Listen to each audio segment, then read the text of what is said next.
Très discret sur sa vie privée, Thomas Pesquet en parle pourtant beaucoup dans son livre Ma vie sans gravité. On y apprend notamment, grâce à des extraits dévoilés par Madame Figaro, ce que sa compagne Anne Mottet a très mal vécu. La suite après la publicité. Thomas Pesquet, célèbre spationaute français, fait la couverture du Madame Figaro et la promotion de son livre, Ma vie sans gravité, Flammarion. Entre interviews et extraits de son ouvrage révélé par le magazine, on en apprend, pour une fois, beaucoup sur sa vie privée. Et notamment sur l'ultimatum qu'a voulu lui imposer la femme de sa vie, Anne Mottet. Pour laisser son compagnon dans l'espace, je pense qu'il faut être fort.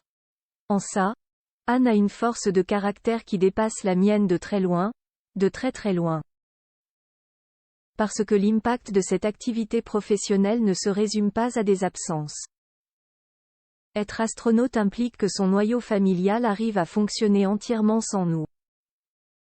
Parce que même pendant les 2-3 ans d'entraînement, on n'est pas là, on n'a pas la main sur notre emploi du temps, raconte Thomas Pesquet.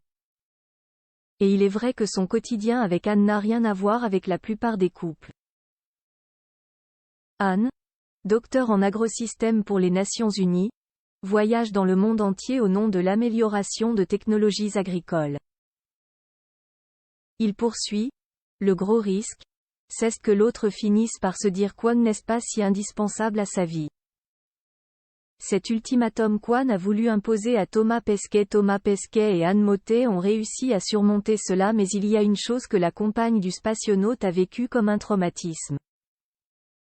C'était en 2016, au moment de décoller pour la première fois depuis le cosmodrome de Baïkonour, enclave russe perdue dans le fin fond du Kazakhstan. Le compte à rebours était interminable et a longtemps hanté sa compagne. À l'heure du tir, je me dis que quoi qu'il arrive dorénavant à mes proches, je ne serai là pour personne, se souvient Thomas Pesquet de son côté. Anne ne voulait pas revivre pareille situation et ne lui a pas caché. Il raconte, je me souviens d'une discussion avec des amis qui disaient, mais attends, ce que fait Thomas, c'est trop important, évidemment qu'il faut qu'il parte, pour toute la France, pour tout le monde. Elle détestait ça, elle disait, mais comment ça? Évidemment. Il est n'y a pas d'évidence, il est n'y a que des choix.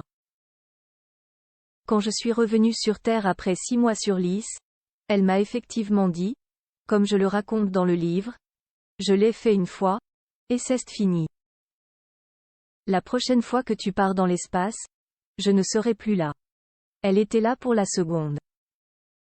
Thomas Pesquet en contact quotidien avec Anne depuis l'espace amoureux et voulant montrer à la femme de sa vie ô combien elle compte pour lui, Thomas Pesquet, pendant ses 2 missions, soit 400 jours en tout, l'a appelé absolument tous les jours.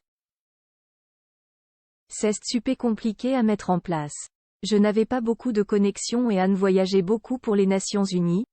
Il fallait qu'elle se trouve un numéro local dans le pays où elle arrivait, qu'elle s'achète une carte SIM avec un numéro, qu'elle l'envoie par email, et puis on devait trouver un créneau compatible avec nos emplois du temps, explique-t-il.